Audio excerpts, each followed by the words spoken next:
그리고 이제 알테오제니아 워낙 이제 시총 2위로서의 자리를 잘 굳혀가고 있는 그런 굳혀가고 있는 상황인데 제2의 알테오젠이 좀 나타날 수 있을지 좀 유망한 코스닥 기업은 또 어떤 걸 보세요? 제약바이오 쪽에서? 요즘 저도 말씀을 많이 드리고 많이 좀 관심을 갖고 계시는 기업이 이제 리가켄 바이오예요. 이제 옛날 레고켄 바이오였죠. ADC가 지금 전 세계적으로 핫하고 관심을 많이 받는 만큼 리가켄 바이오도 관심을 많이 받고 있고요. 네. 실제로 올해 안에 연내 좀 라이선스 계약 가능성이 높은 기업 중 하나라고 예상을 하고 있습니다. ADC 기업들 중에서 이 정도의 유효성을 보여줬던 기업도 많이 없고 지금 자체적으로 개발 중인 거 이외에도 라이선스 아웃한 그런 ADC 의약품들의 데이터가 나쁘지 않기 때문에 리가켄 바이오 같은 경우에는 알테오젠 다음으로 좀 주목해볼 만한 기업이지 않을까. 특히나 많이들 걱정하시는 돈. 리가켄 바이오는 지금 오리온에 거의 6천억 원 정도를 투자받았잖아요. 그만큼 현금 보유 역량도 있고 자체적으로 라이선스 아웃한 파이프라인들도 있기에 그로 인한 현금 유입도 있습니다. 그래서 지금 뭐 돈 문제도 전혀 없고 만약에 문제가 생긴다면 오리온이 이제 좀 백업을 해줄 수 있는 상황이라서 바이오 기업으로서는 현재 굉장히 좋은 위치에 있다라고 보시면 될 것 같습니다. 저 처음에 그 오리온이 리가켄 바이오를 좀 인수한다 이런 소식이 들릴 때 사실 약간 의아했거든요. 어떤 시너지가 날 수 있을지 좀 궁금했었는데 그럼 뭐 현금 흐름을 조달하는 이런 시너지 외에는 다른 시너지도 있을 수가 있나요? 오리온이 되게 오랫동안 바이오를 하고 싶어 했고 바이오 사업을 계속 해왔었어요. 네네. 지노믹 트리랑도 이제 중국 쪽에서 진행을 했었던 게 있고 뭐 오리온 바이오로직스도 최근에 뭐 설립을 했었거든요. 그만큼 바이오를 너무너무 하고 싶어 했는데 이제 바이오텍이 아무래도 제일 투자하기 좋잖아요. 기술을 보유하고 있는 회사들이니까. 그래서 과거에 또 알테오젠 검토했다는 얘기도 있었고요. 맞아요. 네네. 네. 리가켄 바이오도 뭐 검토를 하다가 여기는 이제 딜이 성사가 된 건데 그만큼 이제 바이오 쪽을 하고 싶어 했던 회사기 때문에 뭐 당연히 백업으로 자금을 조달해주고 그런 것도 있지만 그냥 전 세계의 바이오 트렌드를 계속해서 공부하는 회사인 것 같긴 합니다. 그러면 약간의 트렌드적인 질문도 드릴게요. GLP-1 비만 치료제가 사실상 굉장히 뜨겁게 시장을 한때 장악을 했었는데 그럼 다음 트렌드는 복합 신약이다 이런 이야기들도 있더라고요. 어떤 의견 주시겠어요? 지금 GLP-1 비만 치료제들의 효능은 다 비슷하게 나오고 있어요. 왜냐면 같은 기전이기 때문에 새로 나오는 의약품들이 좀 체중 감량 효과는 다 비슷하게 나오고 있거든요. 근데 이제는 제형이 어느 정도 중요해질 거라고 보고 있고 경구용이냐 뭐 이런 얘기들 경구용이냐도 많이들 보게 되실 거고 혹은 뭐 이중작용제냐 뭐 삼중작용제냐 이런 것들을 많이 보게 되실 것 같아요. 근데 좀 제가 좀 관심 있게 봤던 거는 로슈가 최근에 발표를 했던 경구용 치료제인데 이게 유지 효과가 있대요. 그러니까 GLP-1 주사제를 맞다가 유지를 하기 위해서 로슈 거를 투여를 했는데 괜찮았다라는 거예요. 유지가 다 된대요. 그래서 이게 경구용은 일단 더 쌀 거라는 생각도 있고 편하고 하루에 한 번씩 시간이나 뭐 식후인 것과는 상관없이 만약에 먹을 수 있다라고 한다면 주사제보다는 당연히 선호도가 높을 수밖에 없고 일단 위고비랑 마운자랑 너무 비싸잖아요. 한국에서도 지금 뭐 180만 원 정도 한 달에 180만 원 정도라고 하는데 그 돈 주고 다이어트를 하기에는 조금 무리가 있다 보니까 뭐 당뇨까지 있으면 모르겠지만 그래서 그런 걸 고려했을 때 이런 제형에 대한 니즈도 어느 정도 있을 거고 혹은 정말 저렴이 버전으로 잘 나오게 되는 기업들의 업사이드도 좀 남아 있을 것 같습니다. 이제 하반기에 이제 암젠의 비만 치료제 임상 데이터도 나오게 되거든요. 암젠의 데이터도 기대를 하시는 분들이 조금 남아 있는 상황이고 그게 아니라고 하면 이제 병용 투여 파트너로 좋은 의약품들에 대한 그런 기대들도 하시는 것 같습니다. 그렇다면 제약바이오 섹터들도 모멘텀들은 있을지 하반기에 주요 일정이라든지 학회 있는지 조금 궁금하고요. 포인트들 어떤 것들이 있을까요? 지금 남아있는 것 중에서 8월에는 8월 23일에 유한양행의 레이저 티닙 병용요법 승인 얼마 안 남았네요. 가 나오게 됩니다. 최근에 유한양행 매도세가 조금 세요. 근데 이게 저는 폭락을 낳는다고 그리고 그게 소문을 낳는다고 생각을 하거든요. 저번 주 월요일, 뭐 저번 주 월요일에도 그랬었고 그만큼 이게 하락폭이 너무 크면 그럼 승인이 안 되는 거 아니야?로 그런 의심이 이어질 수 있죠. 네. 근데 뭐 FDA에 친구가 있는 사람이 거의 없을 텐데 그것도 승인 여부를 아는 사람이 뭐 얼마나 있겠어요. 그만큼 지금 당장 우리가 승인이 안 된다라고 해서 빠진다기보다는 이제 너무 다가오니까 무서워서 저는 기관들이 매도를 하는 것도 있을 거라 생각을 하거든요. 개인들도 마찬가지고. 다만 이제 유한양행이 승인을 받고자 하는 것보다는 유한양행의 파트너사인 J&J와 얀센이 추진을 하는 거기 때문에 조금 더 믿음이 가지 않을까. 그리고 여태까지 나온 데이터를 봤을 때는 저는 충분하다라고 생각을 하거든요. 그래서 지금까지 나온 데이터로는 이제 비수세포 폐암 치료제로서 충분히 승인을 받을 가능성이 있다라고 생각을 하고 있고, 만약에 안 된다고 하더라도 아마 승인을 받기 위해서 또 다른 노력을 하지 않을까 그렇게 생각을 하고 있습니다. 그래서 8월 23일에 주요 이슈라고 할 수 있는 유한양행의 레이저테니 글로벌 승인 여부가 있고, 9월 13일에 에스모 유럽 종양학회가 개최됩니다. 그래서 원래는 이제 학회 모멘텀이 바이오의 가장 큰 모멘텀 중 하나라고 하잖아요. 그래서 유럽 종양학회의 개최가 트리거가 될 수는 있는데, 보통 개최할 때보다는 초록 데이터, 초록이 나올 때가 가장 기대감이 많이 반영이 되는 시기라서 그게 한 8월 말 정도일 거예요. 8월 중순에서 말 정도이기 때문에 8월 정도에 초록을 기대하고 이제 9월 13일에 개최가 되는 유럽 종양학회가 있고요. 9월 금리 인하 여부 또 그래도 알고는 당연히 계셔야 될 것 같고, 빅스텝이 된다면 바이오는 국내뿐만 아니라 해외에서도 당일에는 좀 무조건 좋을 수밖에 없지 않을까 그렇게 기대를 하고 있습니다. 그리고 이제 뭐 연내라고 하면은 또 뭐 대선이랑 생물보안법도 워낙 이슈로 많이 꼽기 때문에 그 두 가지도 뭐 통과가 되든 안 되든 뭐 대선 주자 누가 대통령이 되든 업데이트는 받아야 된다고 생각을 합니다. H1B가 그때 간암 치료제 병용요법에 대해서 이제 승인이 좀 미뤄지게 되면서 하한가를 연일 받기도 했었잖아요. 지금 최근에는 다시 좀 보완해서 잘 하고 있는 건가요? 사실 이거는 저희가 알 수는 없어서 네, 그리고 이게 뭐 중국과 하니까 좀 안 좋은 거 아니냐 뭐 이런 얘기들도 있고, 이게 간암과 비수세포 폐암은 또 상대 치료 방법이 조금 다릅니다. 네, 근데 이제 비수세포 폐암 같은 경우가 좀 더 전이가 많이 되고 심각한 환자들이 많다라는 의견이 더 많아서 조금 더 가능성이 높지 않을까. 특히나 존슨앤존슨이 최근에 항암제 쪽을 워낙 잘하고 있거든요.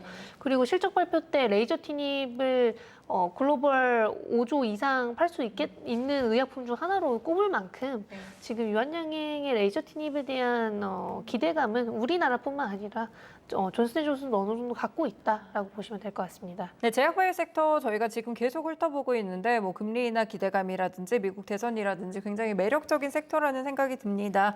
그런데 이제 연구원님이 보시기에는 투자를 할 때 제약바이오 섹터에서 좀 이 부분을 유의하자라는 부분이 있다면 어떤 부분이 있을까요? 요즘 제약바이오 섹터가 좋다라고는 하지만 시장 자체가 되게 어지럽잖아요.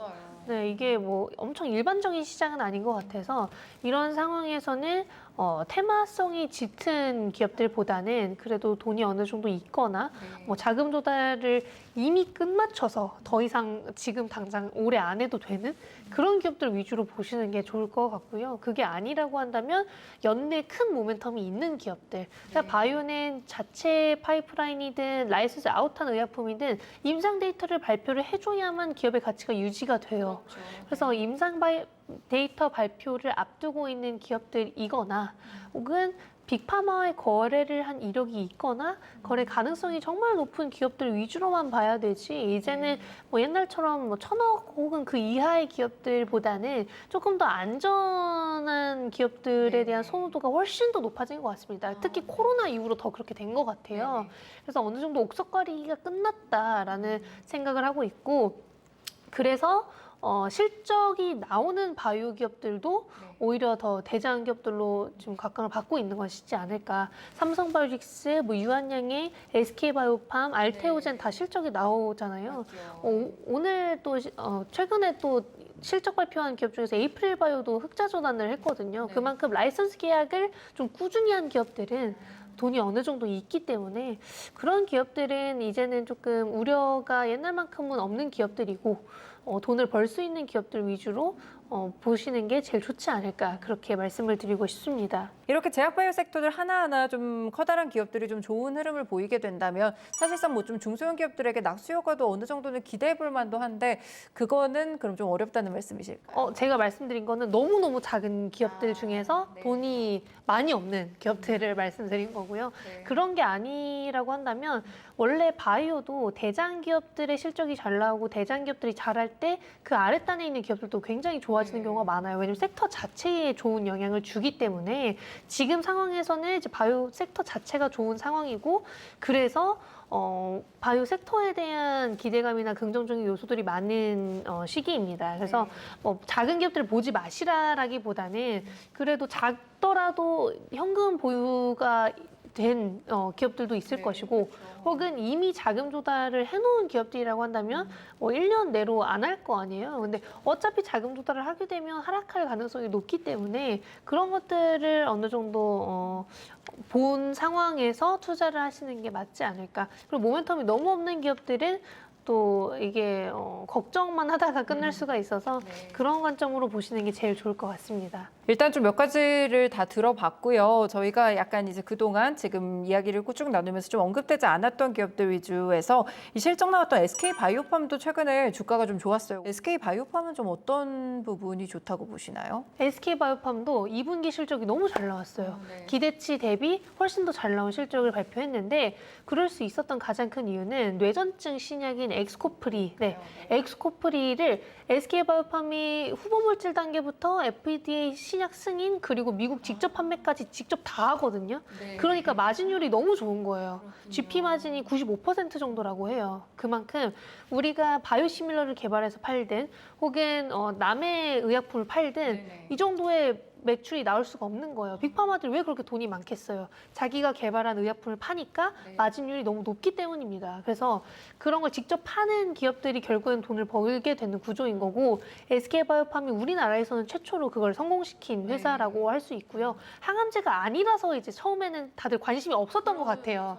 네, 왜 뇌전증? 뭐 뇌지뇌? 뭐 근데 이제 간질 약이잖아요. 근데 간질 환자가 생각보다 많고 네, 전 세계적으로 시장 자체가 7조에서 8조 정도 된다고 합니다. 그래서 빈펫이라는 기존 의약품 중에서 뇌전증 탑이었던 이 의약품도 거의 2조 원 정도가 팔렸을 만큼 블록버스터 의약품이 충분히 나올 수 있는 시장이라고 보시면 될 것 같고 엑스코프리도 지금 여태까지 나왔던 뇌전증 신약 최근에 승인받은 뇌전증 신약들 대비 봤을 때 6월 처방수가 엑스코프리가 2.8만 건 정도 나왔거든요. 근데 그게 다른 의약품의 50개월 평균 수치보다 2.2배 정도 돼요.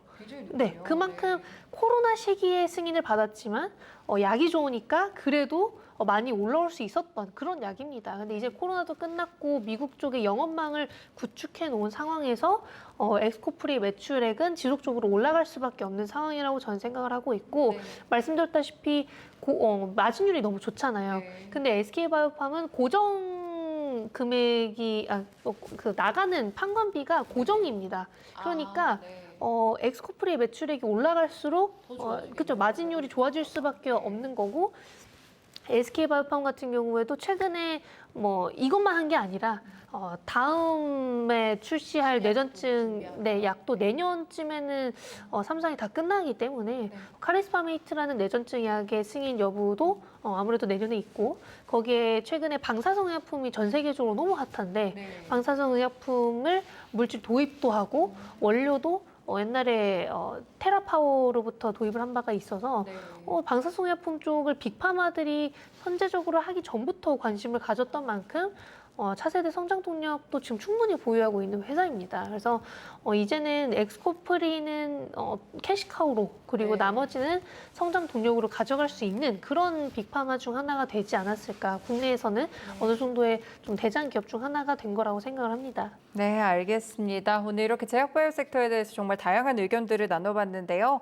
마지막으로 그러면 핵심 질문입니다. 이 섹터에서 연구원님이 꼽으시는 주목할 만한 토픽 종목 어떤 게 있을까요? 좋은 기업들 너무 많지만 그래도 리가켄바이오가 지금은 전 세계적으로 가장 핫한 ADC를 보유한 기업이고 계약 상대방들도 탄탄한 상황에서 네. ADC 플랫폼을 보유하고 있다는 것은 충분한 메리트라고 생각을 그렇죠. 하기 때문에 이제 많이들 말씀하시는 제2의 알테오젠 가능성이 높은 기업이지 않을까 이렇게 말씀을 드리고 싶고요.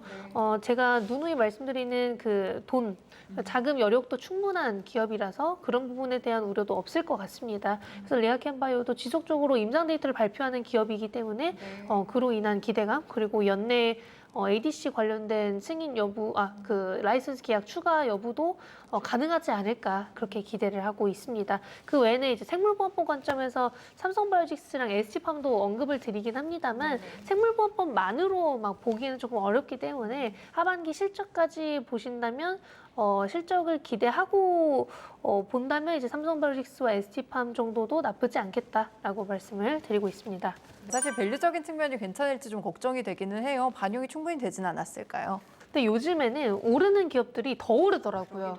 이게 쏠림 현상이 너무 심해져서 이게 비싸고 싸고의 기준 자체도 없어졌을 뿐더러 일단 바이오는 돈이 있으면 비싼 게 아니다라는 관점이 어느 정도 있습니다. 돈이 있고 돈을 벌 여력이 있고 만약에 라이선스 아웃을 할 수 있는 기업이라고 한다면 밸류에이션 자체가 생각보다 더 비싸져도 되는 그런 종목들이 많기 때문에 리가켐바이오는 지금 52주 신고가를 찍었지만 앞으로 만약에 계약이 추가적으로 나오게 된다면 또 리레이팅이 될 수 있는 요소들은 전 충분히 있다라고 생각을 합니다. 네, 이렇게 오늘 제약바이오 섹터에 대해서 이야기를 나눠봤는데요. 토픽 종목 리가켐바이오로 꼽아주셨고요. 아무래도 현금 흐름도 잘 갖춰져 있는 기업이자 최근에 가장 핫한 트렌드인 ADC를 잘하고 있는 기업으로 제2의 알테오젠 가능성이 있지 않을까 연구원님이 이렇게 또 같이 짚어주셨습니다.